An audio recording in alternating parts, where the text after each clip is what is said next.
All right, ready? I hope so. Yes. Butthole. Out of context.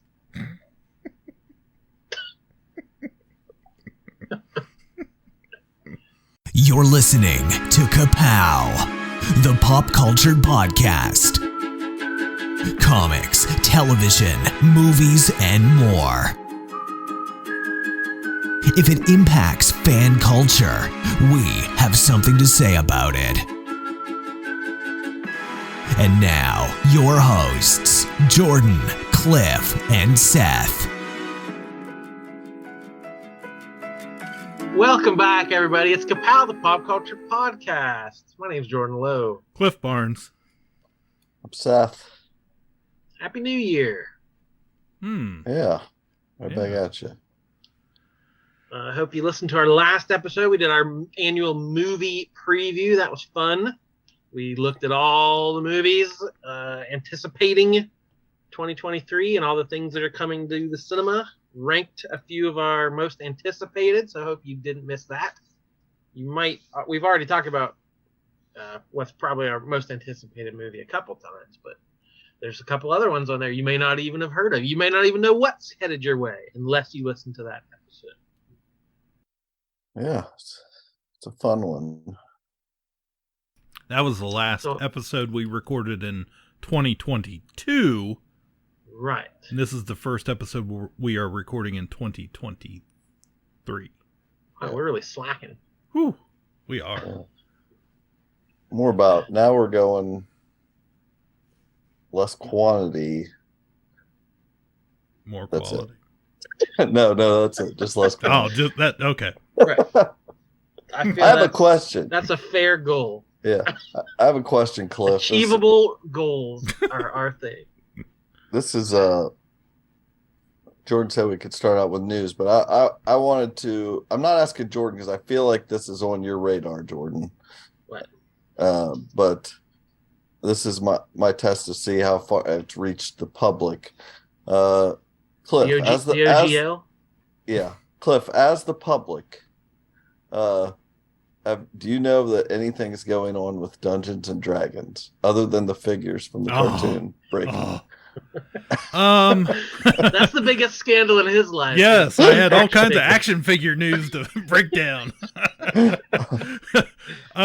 So yeah, it has crossed common man on the street.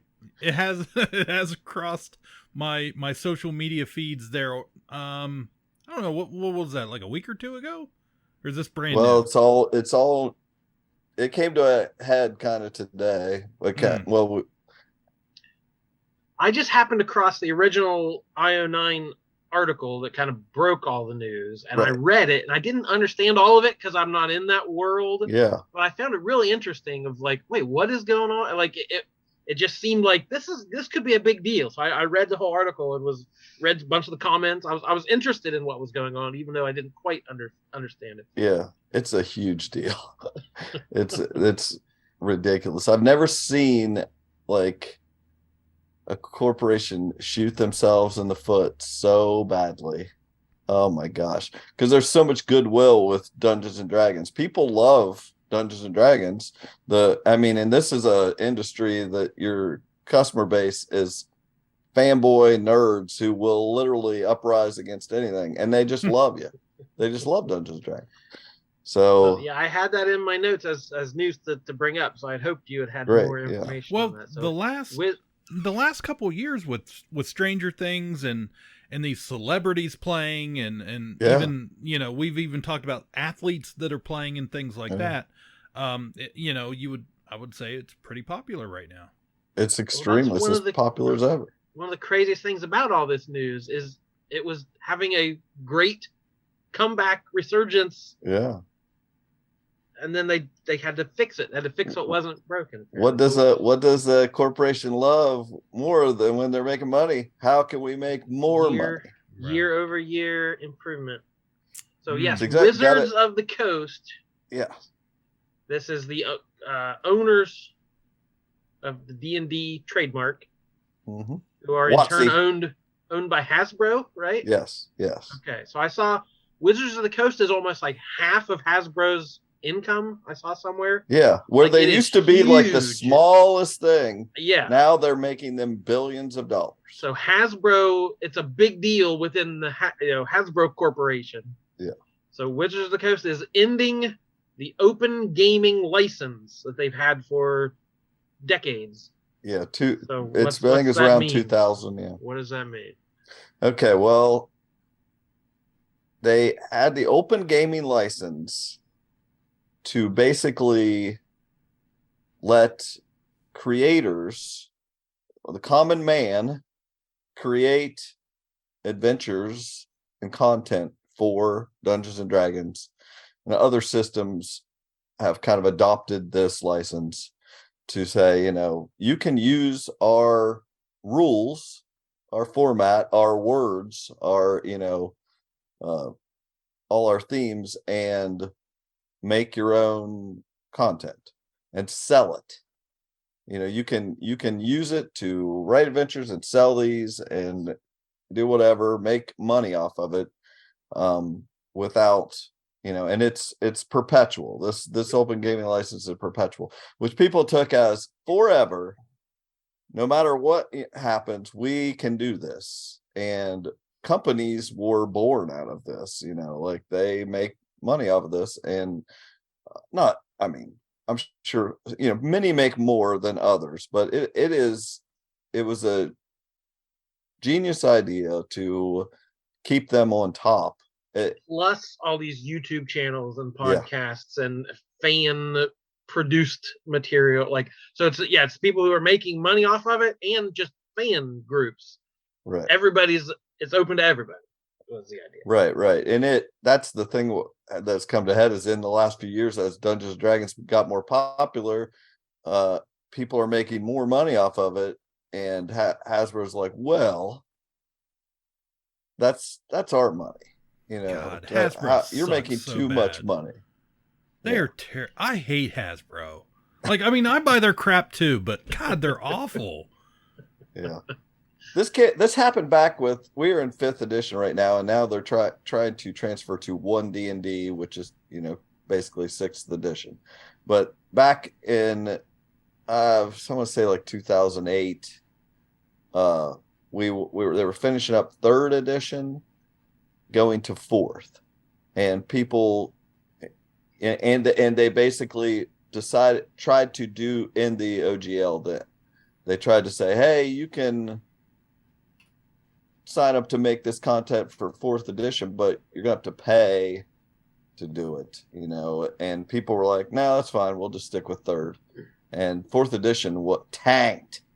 It was like, many people stayed with it because Dungeons and Dragons is a huge name and people are fans, but they did not want to, they were trying to make money off of them, and they were like, forget it, we'll just use this. We have the open gaming license 1.0. We can keep doing your previous editions without, there's nothing to do about it. So they did that, and a huge company was born out of that. Paizo, I believe it was Paizo, came up with Pathfinder, which was like they came up with the edition 3.5, 3.5, which is like some improvements, and then they made their whole Pathfinder system, which was basically that. And since then they have kind of changed their edition, but they screwed themselves. They shot themselves in the foot then, splintering the industry. And now they're doing it again.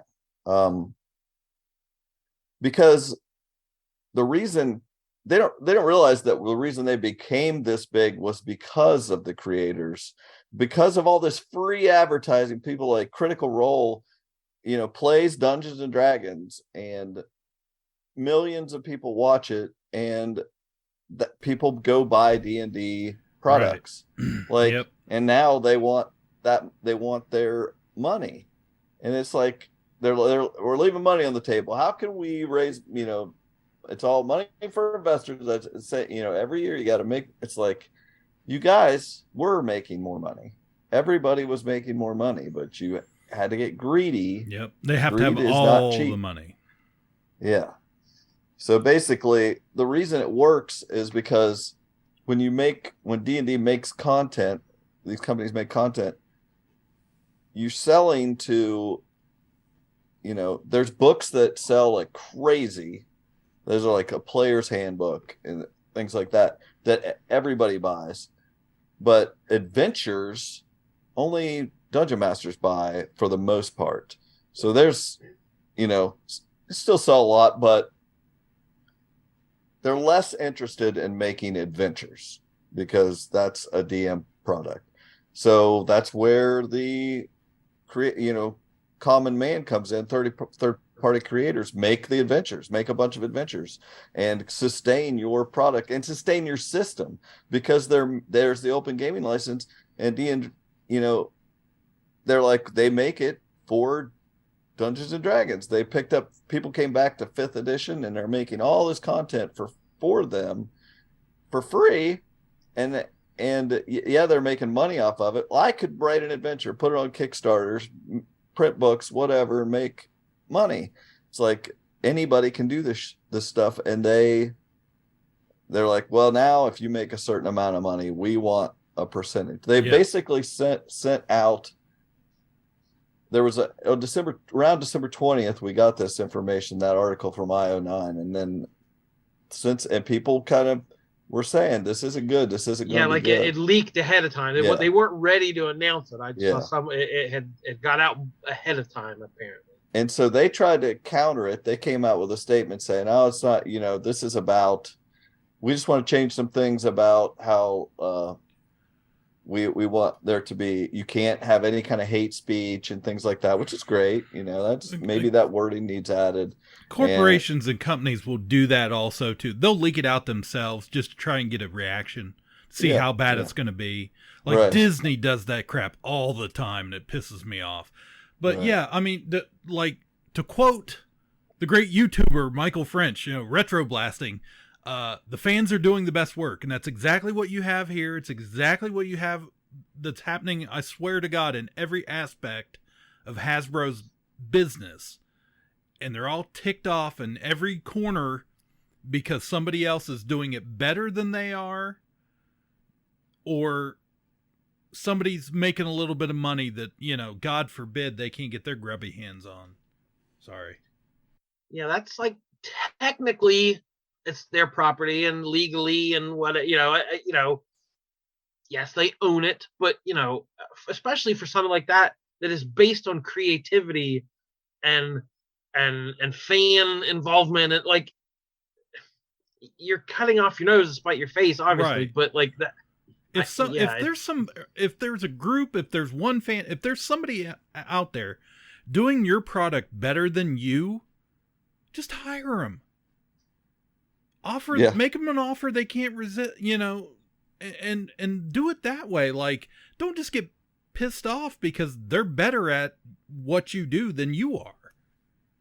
So they came out with this new open gaming license saying that this was leaked, that they had sent this to creators, and it said basically we're canceling the original open gaming license, and this new one's got some new stipulations, and now if you make over $750,000, we get 25% of that.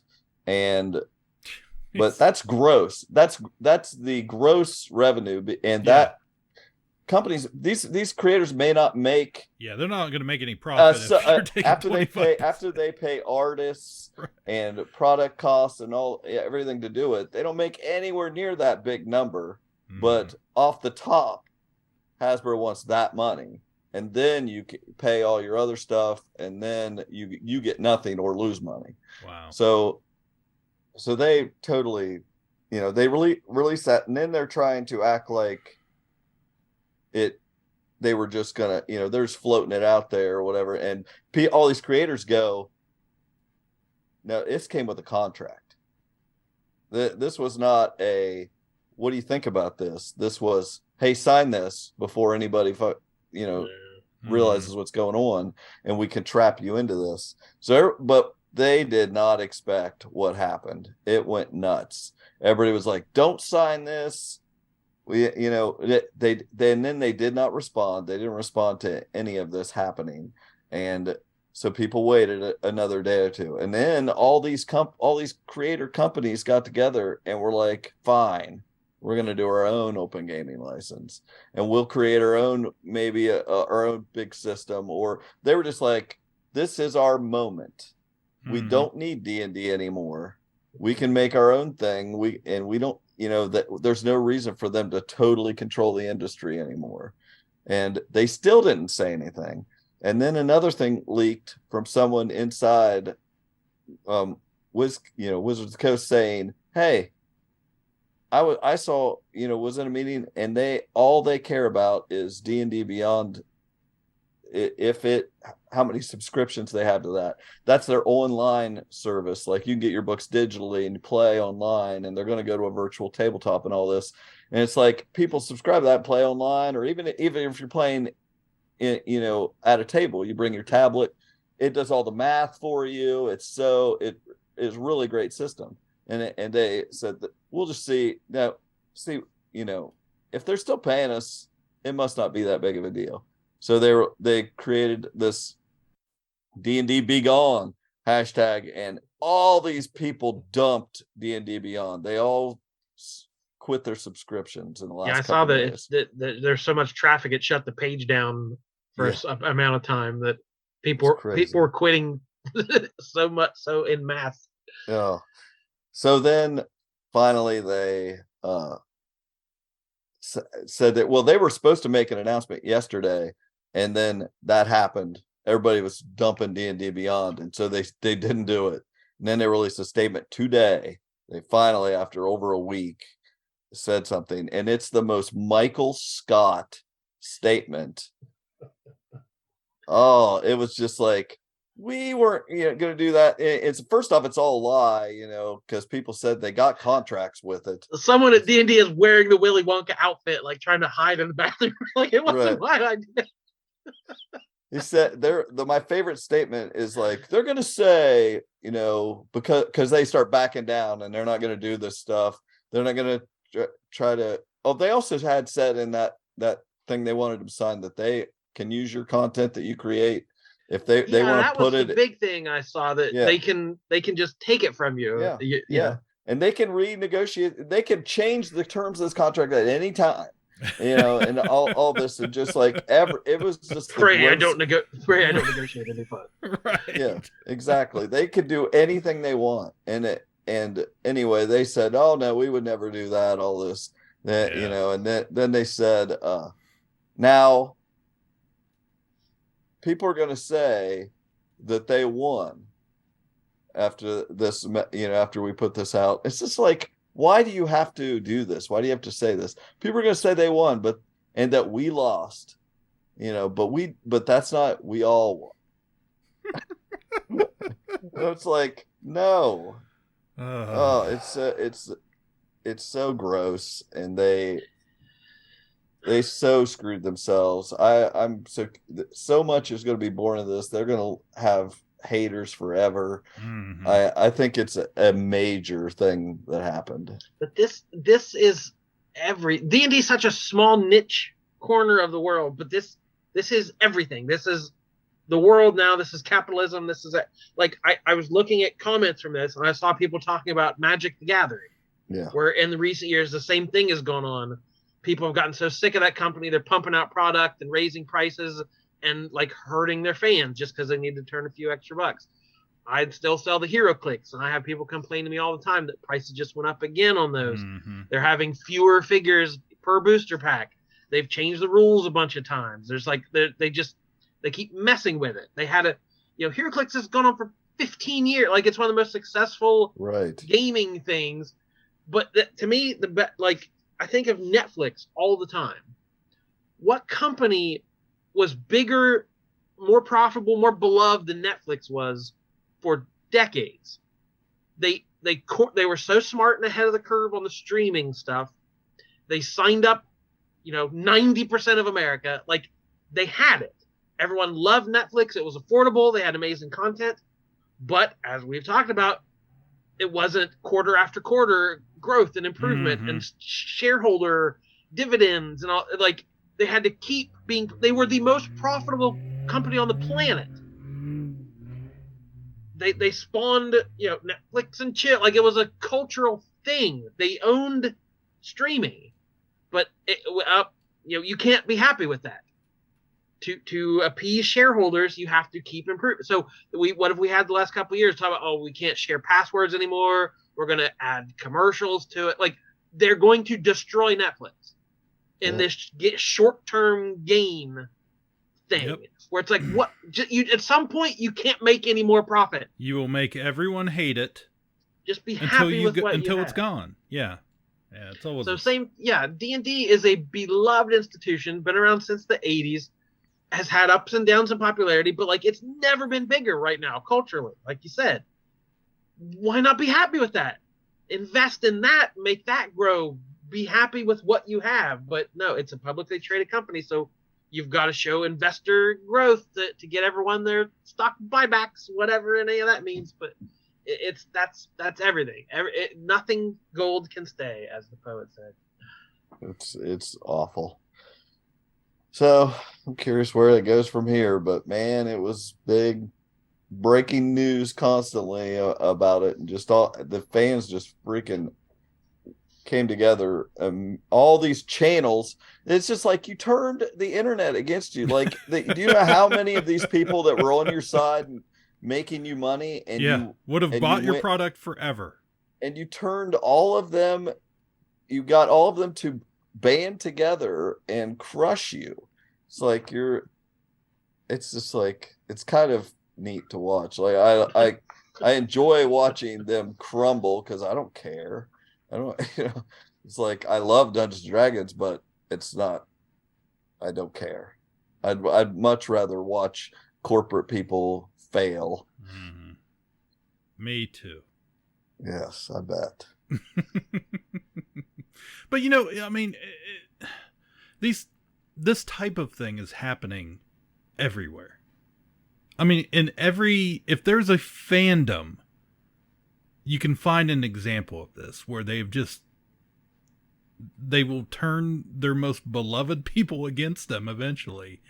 Like, even, I spend so much time watching YouTube vloggers doing Disney parks, theme parks, and things like that. And these theme parks are now getting to the point where some they've started to ban vlogging in their parks, or you can't ride certain rides unless you have a camera attached to your body, trying to cut down. Basically, if you don't have a GoPro, you're not going to get ride footage and stuff like that. But yet these are the same people that are promoting your product for free.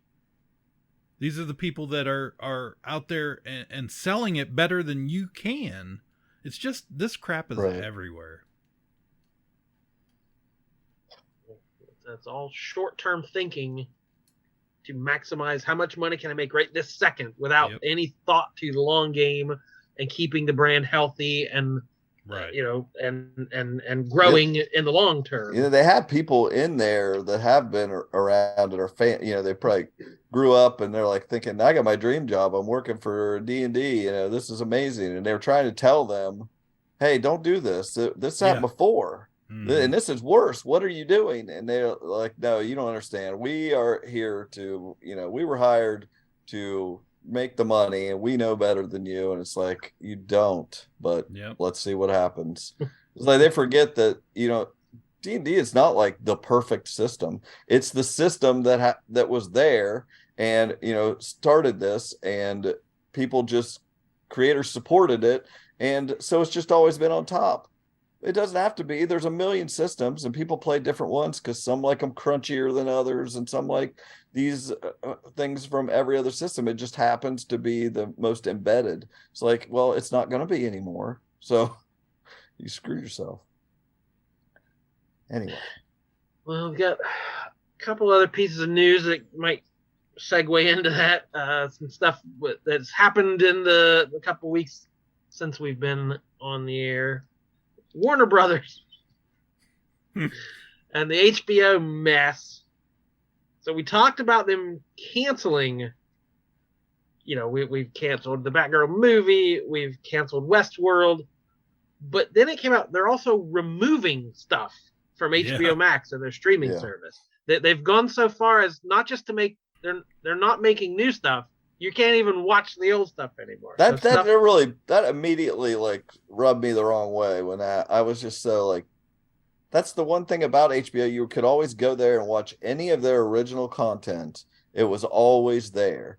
And that's now thing I always felt about some channels like HBO had that longer thinking, shows like The Wire or Oz. Those were never ratings, big ratings deals or big award winners, but they were quality shows. And I feel like they let them have room to breathe and tell their stories. And okay, maybe at the end of it, we get a DVD box set. They weren't thinking of streaming back then, but like they still had them. And they kept making smart shows like that, every once in a while you get a Sopranos that was a huge ratings thing, or Game of Thrones. But like, I always respected HBO for making these shows and having like a library of really quality content. So once you get to the streaming era, yes, that's a perfect selling point. Like, come to HBO Max. We have, there's decades of shows that you may not have watched back then. We have Sex and the City and all these classic HBO shows. Well, if those aren't even safe, then what is? I said we get to these. I'm to the point. I don't even like that 1899 show just came out. I was like, that sounds interesting.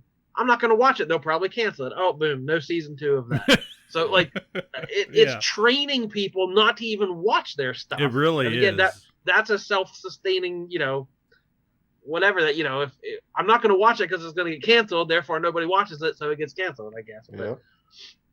But I guess among the shows pulled, Westworld, The Minx, The Nevers, the Joss Whedon show, Love Life, Raised by Wolves, and a whole bunch of others. When I saw it, there's a plan to license 13 of its HBO originals to third-party, free, ad-supported streamers like Pluto or Tubi or the Amazon Freevee. So they're going to license them out and make a little money that way, rather than having to pay. They had to pay the royalties, whatever pennies those were. And they raised HBO. They raised your subscription this week. It's $1 more starting next month. HBO. God, if I have to start paying to watch Dream On episodes from here on out, I'm gonna be ticked off. But again, HBO, a beloved company that produced some of the best.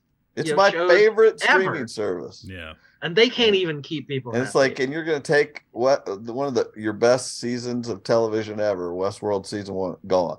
It's like, that's why people would come to your service. Yeah. Ugh. And again, why not let them finish season 5? Then then it's just archived forever. Some kid growing up who wasn't even alive when season 1 started will watch that someday and be really enthralled by Westworld. But that's not the thinking. So probably the biggest story in our world, at least my world, was about Henry Cavill no longer being Superman. And again, Warner Brothers messing stuff up. Hired, fired, rehired, fired again. Speaking of beloved to hated, James Gunn, the Snyder Bros have gone for James Gunn's throat. I think I don't know. His goodwill didn't last very long at DC. Yeah, I saw today they announced that somebody leaked some guy that they thought was going to be the next Superman, and James Gunn immediately was like, he has not been cast until it's done. But I was like, good, because I don't like that guy. Immediately I was like, nope. They should just start saying like whatever the name the character, and they should always just say it's going to be The Rock. Like The Rock plays everybody. I nominate Henry Cavill, grow his hair out, and play the Beyonder. Nice. Get him a disco I nailed jacket. It, didn't I? Yeah. I crushed it. So apparently no more Gal Gadot as Wonder Woman. Jury's still out on Ezra Miller. It might be that goofball this week. He might come back for Flash too, but he's going to be the one that survives, the one nobody wants. You have to break him out of jail. So yeah, then there's all these stories about The Rock and like friction he's had with the studios. Like it's just a mess over there. I don't know. James Gunn can only do so much. But the big backlash online, the Snyder Bros want Netflix to buy the rights to the Snyderverse and make a Justice League 2 and let Zack. So there's all this hashtag Snyder Netflix or whatever the thing is. So that's these deluded people who you gave them the Snyder cut after all this time. You gave in to their demands, and now they want more. They want Netflix to produce more Snyder content. I'm not going to say it's impossible because they've proven they can get it done.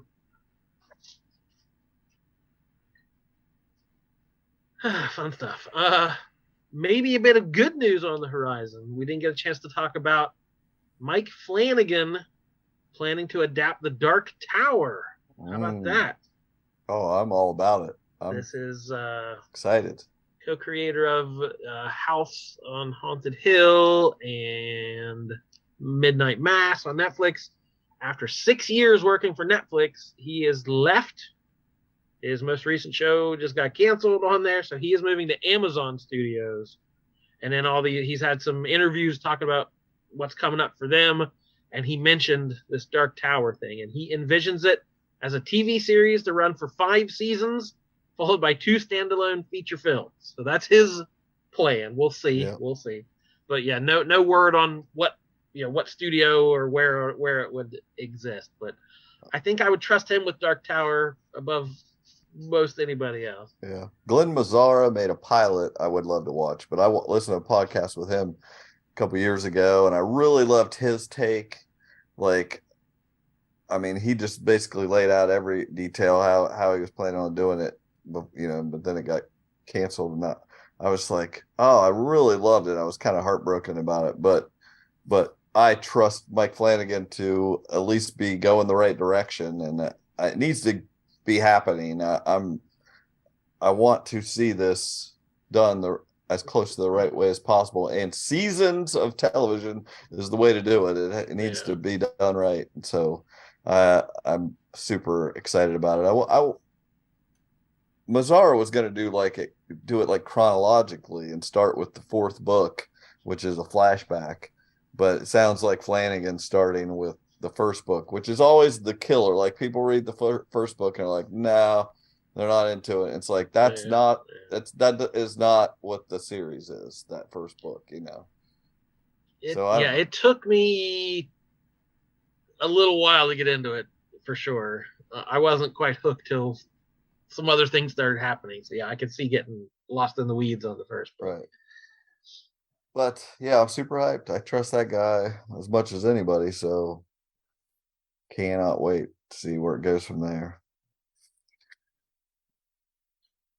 The only other news I had was the Golden Globes, the glitz and glamour of Hollywood. What a boy, that was thing! terrible. I swear to God, I saw Elise Marie Presley sitting there at the Golden Globes, and like 2 days later, she was dead. There. So these did not air last year. I think they gave out the awards, but they didn't televise them because there was all this controversy that they weren't diverse enough. They had no, minority members. There was very little presence. So they took a year and took a long, hard look in the mirror, trying to figure out what was wrong. But I love award shows. Whatever. I do too. I can't help it. I'm gotta watch them. Except again, this did what every award show did. The stupid music playing people off and rushing people through. It's like, so ridiculous. Let them talk. This is their moment. They earned it. Let them talk. Even the people I've never heard of, the cinematographers and the weird, musician dudes. I'd never see you again, but I want to hear what you have to say right this moment. There are times though that some of these guys, you could tell they don't have anything to say, and they just, so do it then.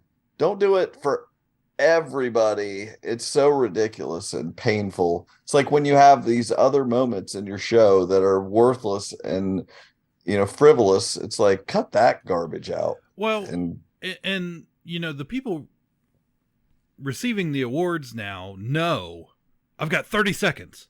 So they get up there and they're like, and they're talking so fast and just rattling stuff off. I'm just like, I didn't get any of that. It was like, oh, Michelle Yeoh happened to be like, stop.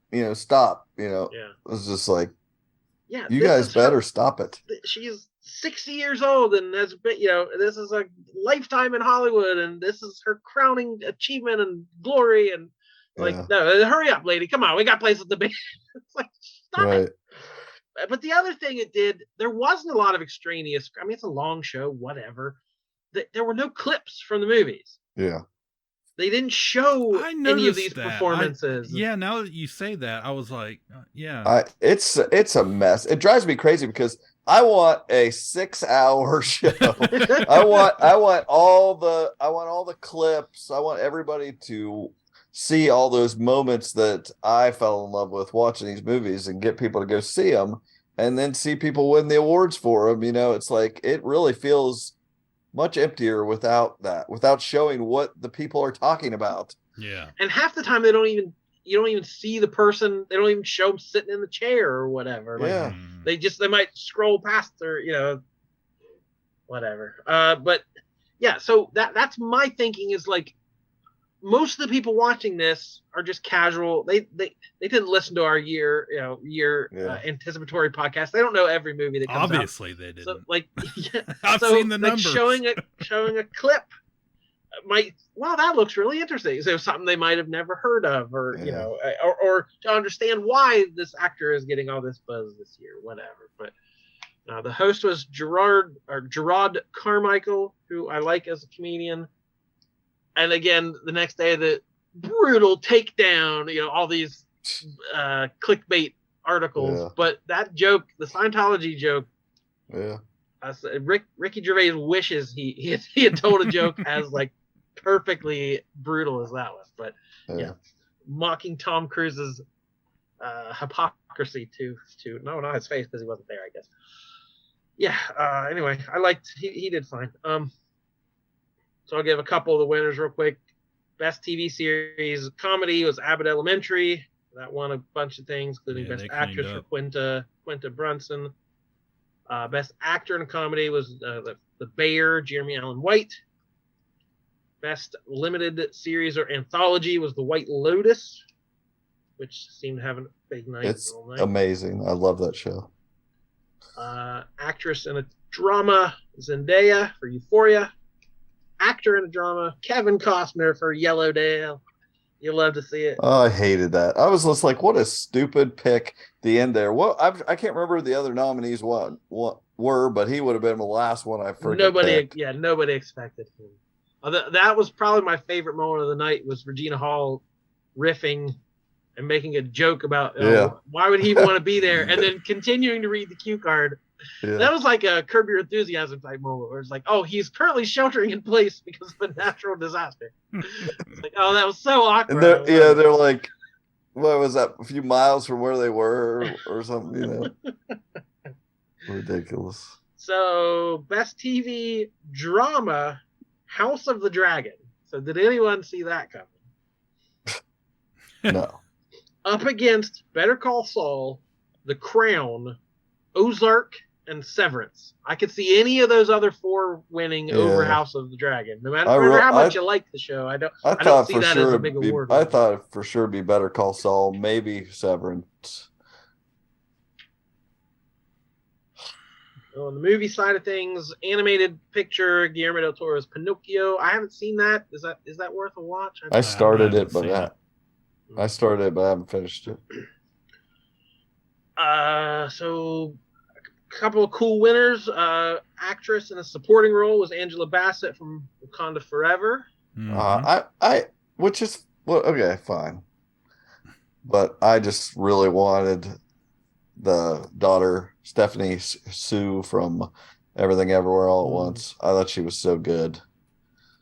So the other two actors from that film supporting role, and Best Actress went to Ki Hai Kwan and Michelle Yeoh. Both won for that. Early in the night, both had really great speeches. Before they were getting into the piano too much, they didn't. I don't think they played him off. He had a great speech. I thought he was his acceptance was probably the highlight for me, pretty much of that show. Yeah. You better think of another good speech before the Oscars, because it's going to happen again. Yeah, that was pretty cool, though, like how he shouted out Spielberg and, and all that. So. Wow. Thank you so much. I was raised to never forget where I came from and to always remember who gave me my first opportunity. I am so happy to see Steven Spielberg here tonight. Steven, thank you. Yeah, he's the Hollywood darling right now. So Best Actor in a Comedy went to Colin Farrell. 100%. And then he was great. Best Motion Picture Comedy was Banshees of Inisherin. Yeah, I mean, I assume though was Everything Everywhere All at Once was in that category too, wasn't it? Yeah. Yeah. Anyway. So yeah, Ki Hai Kwan beat what's his name? Brendan Gleeson. Yeah. So they're all nominated for the same thing. So. Both movies are great. Yes. Best Actress in a Drama, Cate Blanchett for Tar. Yep. Actor in a Drama, Austin Butler for Elvis, which he's fine. Like he was good at portraying a famous historical person, which I feel like a lot of award shows give award that easier than a more complicated. What was the name of that movie? This is the whole Rami Malek thing all over again. Bohemian Rhapsody. Yeah. It's like, go away. Just because you play some famous dead person does not mean you deserve the award. He sang Blue Christmas on Saturday Night Live to play off Cecily Strong. I mean, come on. That was worth the award right there. Yeah. That's great. I mean, he was good in the movie. I liked him, but that does not mean that you automatically, just because you played some famous person effectively, does not mean that you automatically win. That's what they think, though. That's an easier thing for a person to see. Like, wow, he did a good job being Elvis. Yeah. Yep. I know that guy. Hey, he acted just like him. Yep, exactly. Good job. And last awards of the night, Director for a Motion Picture with the Spielberg, and Best Picture Drama for The Fabelmans. I kind of wanted him to get shut out because so he'd have to sit there and not win. And Kevin Costner doesn't show up and wins. But this was such a weird, Fabelmans had to win as I was watching this, because the other nominees were Avatar: The Way of Water, right, Elvis, Top Gun: Maverick, and Tar. Right. But, okay, so I can see Tar as Independent Spirit Award, maybe Oscar, but and then all these other movies are crowd pleasing. That felt like a memo. We have to have more crowd pleasing movies. Right. So The Fabelmans was the only one that even felt like an award winner in that whole bunch. So it seemed like the safest choice of all that. So it's really, those are the 5 best movies we had this year? Yeah, no. I guess all the competition was in the comedy category. Yeah. Turn in to the Pooh-Bah Awards here in a few weeks. Yeah. That's right. I said all that just to preview just to set Pooh-Bah this up. Awards. Yeah. We like to come in between the Globes and the Oscars, slide in with the Pooh-Bah Awards and tell you what it's supposed to be. Oh, We're going to pick our favorites of last year, so you want to hear that. Yeah. I don't know what format. We used to read them all. Now it's we can't do that anymore, but we'll talk about the ones I'm going to bring this up for the first time on air. I think we should pick performances as well. I think we should have some kind of performance. I've already got my sheet, but it's just more for fun. Pick your favorite, whatever. You can pick Elvis, Cliff. That's all right. You don't even have to think about it. I'm fine with that. I have watched so many freaking movies in the last few weeks. Like, it's ridiculous. One day I watched 6 90s movies. Oh my God. I woke up like 5 o'clock. You took a vacation in the 90s? Yeah, I woke up like 5 o'clock in the morning on vacation. It was like, watched, I don't remember. Well, watched some movie and it happened to be from the 90s. I was like, wow, man, that was a 90s ass movie. I was like, what else? And I was like, this is a great time for me to watch on my watch list, on my letterbox, these movies that I have never made myself watch. You know, I want to. I'm like, okay, well, this is the chance. And I watched a couple I hadn't seen, watched a couple I wanted to rewatch, and it was a good time. It was a good day. Long day. 6 movies. That was long. I like one of them was I had never rewatched Primal Fear, and Nick was over to eat that day. And I was like, okay, this is what made Edward Norton famous, was this movie. And it's that one where, do you know what movie I'm talking about, Cliff? Mm. It's like Richard Gere, and there's some priest got killed, and Edward Norton was like an altar boy, you know, and he's in jail for supposedly killing this priest. Mm. And he's like this freaking just, well, golly, blah, blah, blah, you know, the whole movie. And I'm going to spoil Primal Fear now. So tune out if you don't want to know the answer. I'm sure you know already. At the end, you realize he was just sly and doing the hokey voice. And it's just a really good acting performance. And it made him a star. Like, people were like, oh my gosh, they didn't know what to make of him, you know. It was good. So what? I watched Glass Onion. Why in the flashback scene did they dress him exactly like Tom Cruise from Magnolia? Because that's that was amazing. I don't know. I didn't understand. Like the silk shirt, he had the long hair with like the top knot pulled back. Like I swear it was the exact wardrobe Tom Cruise wore in Magnolia, and I don't understand it, but I love it. It's guarantee it was on purpose. Yeah, just like Ryan Johnson, just likes to have all these hidden little things like that. It's good. Oh my gosh. We never did inform the public about all the fun we had at the Comic-Con last month. True. Can't call it that, can you? You can call it Galaxy Con. Yeah. Their first show in Columbus, our capital of our great state. We got tickets and decided to go on up.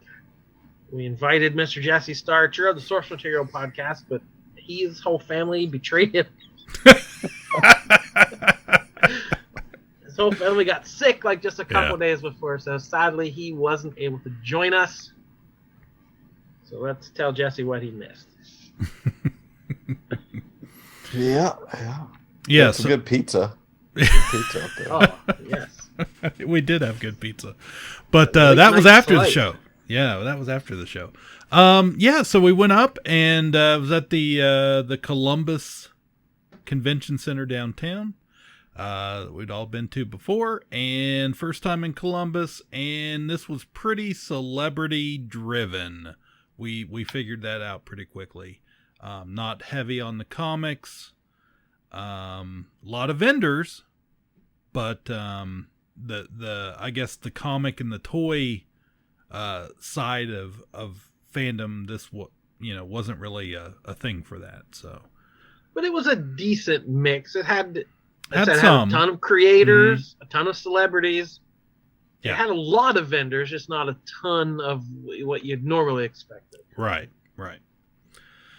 So, but it was, it was a really good time. I'm glad we went, and we all kind of, I guess, kind of went for some different things, but we got some autographs, and we each at least did one panel and got some books signed, and I first thing I did, I think, was went over to the Little Mermaid, her booth, Jodie Benson, and got some personalized autographs for my wife and my daughter, and did not tell them.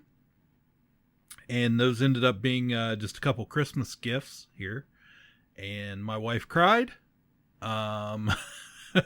Later told me it was probably her favorite thing she got this year.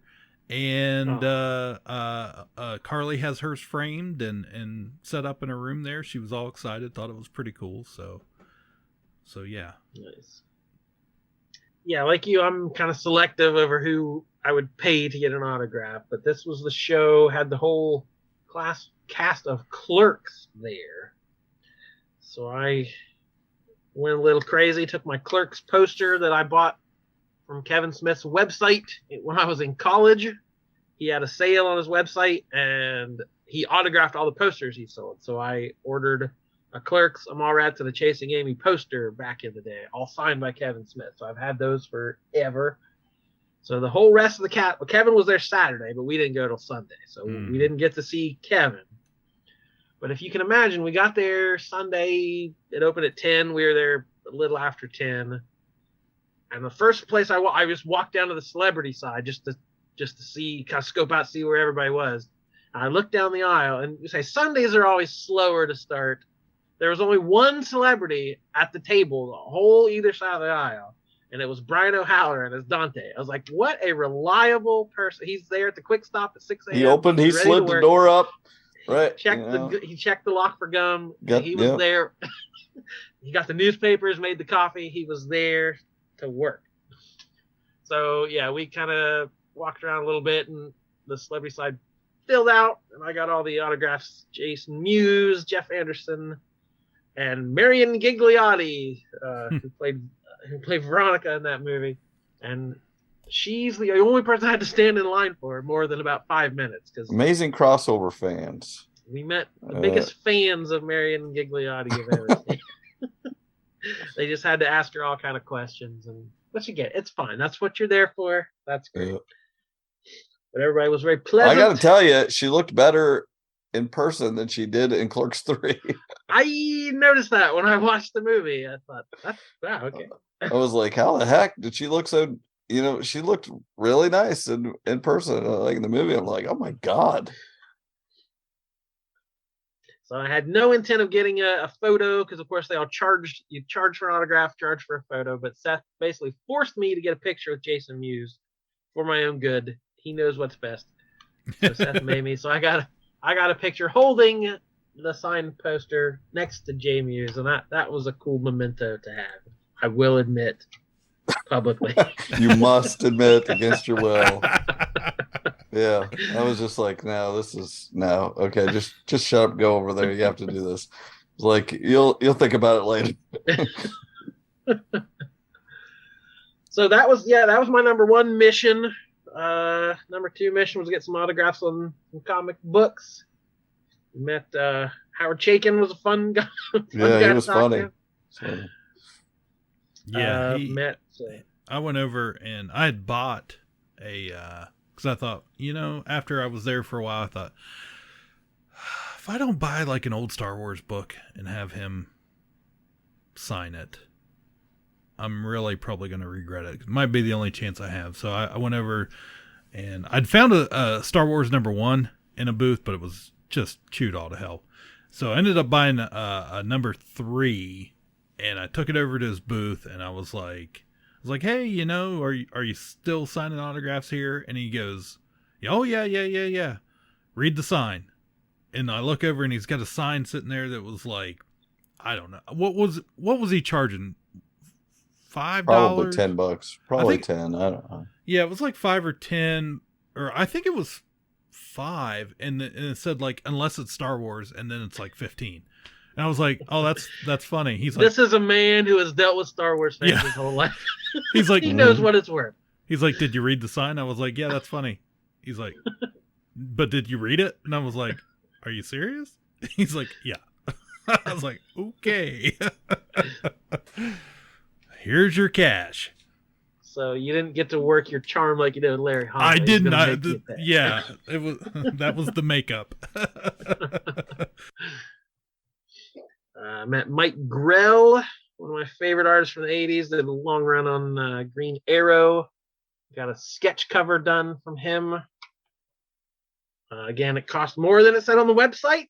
And then there was an added-on fee. They charge you more for a sketch cover, which I don't understand, but it's the way of the world.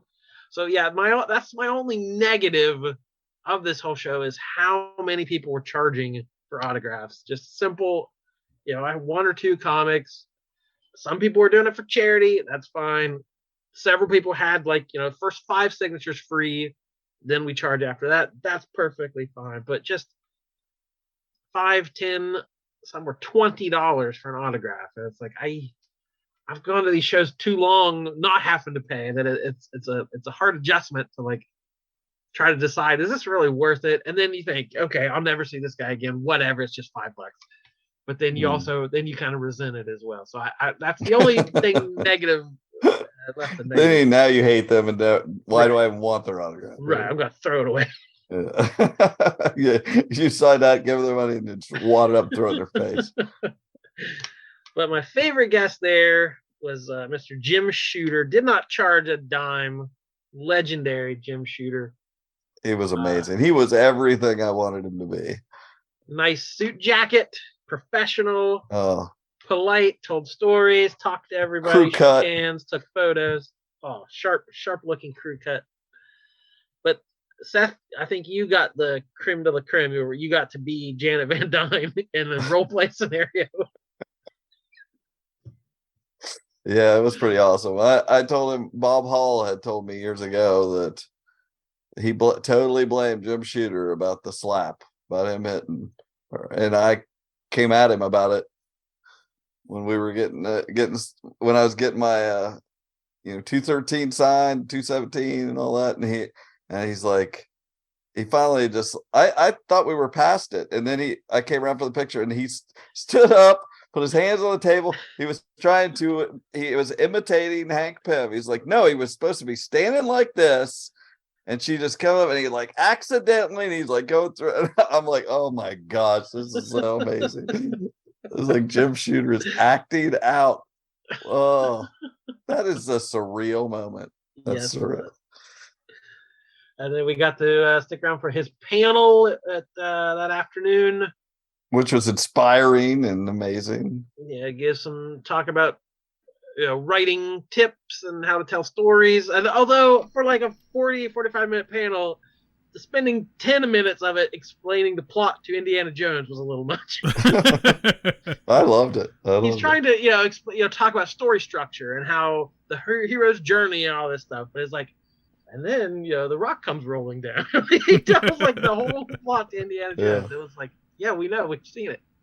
But yeah, him just telling anecdotes about when he took over at Marvel in the late 70s and how poorly run it was and how everyone was stealing money and not doing work and everything. That really bothered me.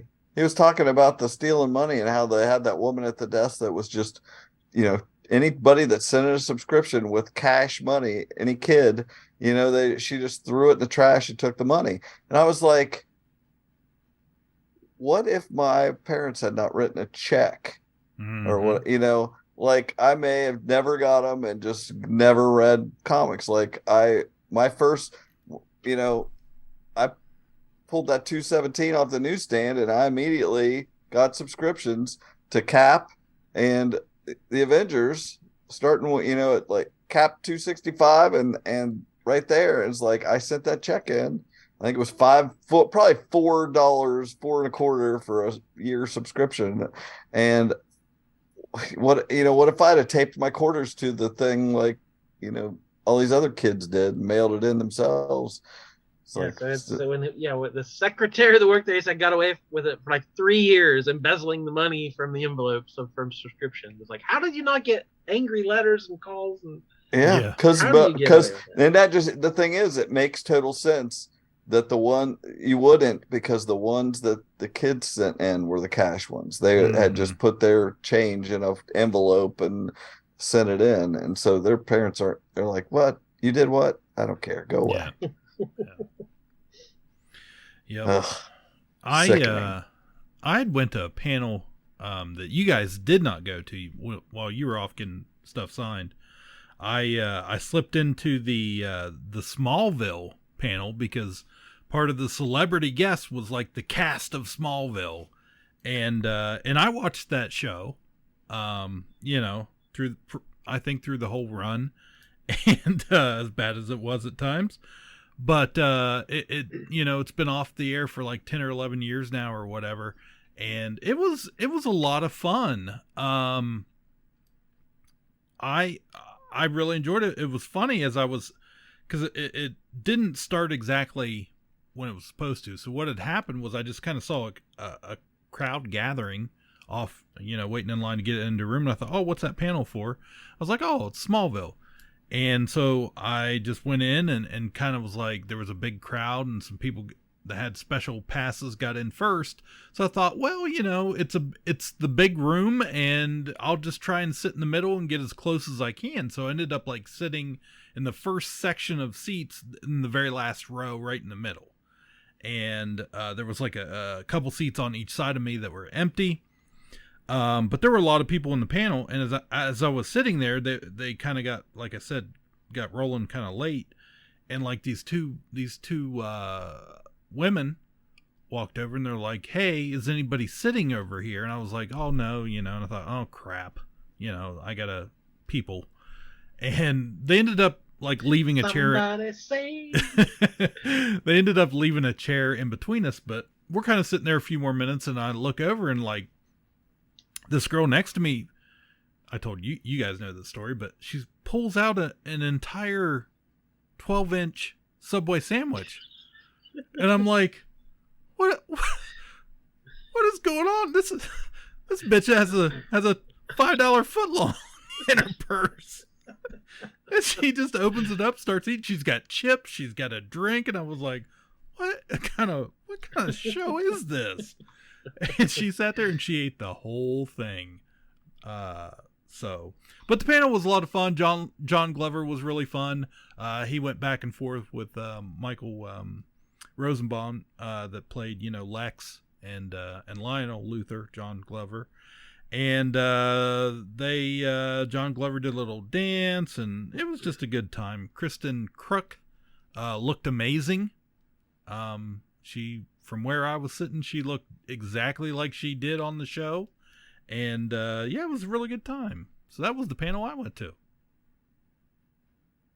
No mention of Chloe? No, I kept waiting. I thought for sure somebody, would ask a question about the Nexium sex cult. But nobody did it, and they shut it down before anybody had the chance, I think. Well, they've already started announcing guests for next year, so cast of Boy Meets World will be there. I gotta get a Boy Meets World poster between now and December. Yeah. Absolutely. I love that show. So yeah, good time. Had some good food. Went to both you guys' favorite spots up there, North Market and the Late Night Slice. Yep. Got to sample both of those after hearing about them for years. It's delicious. Pretty good day. All in all, pretty good day. I enjoyed it. Fun stuff. Well, that does it. Yes. I think that does it.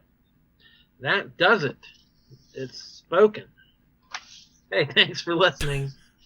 We will be back shortly. My name is Jordan Lowe. Cliff Barnes. Seth. Bye forever. Ka-Pow, the pop cultured podcast, is intended for entertainment and information purposes only. Sounds, music, and clips played during the podcast are property of copyright holders. All original content is property of www.udownwithkpp.com. If you enjoyed this podcast, please subscribe and leave a comment. Ka-Pow, the pop cultured podcast, can be found on Apple Podcasts, Google Podcasts, Podbean, Spotify, and wherever podcasts can be found. You can connect with us through social media on Facebook, YouTube, at the Ka-Pow Podcast on Twitter, or email the show, Ka-Pow, the pop cultured podcast, @gmail.com. If you really want to go the extra mile, join our Patreon at patreon.com/udamwithkpp for special content and access to Patreon-only benefits. We are grateful for anyone who chooses to contribute, but please know that most of our content will remain free.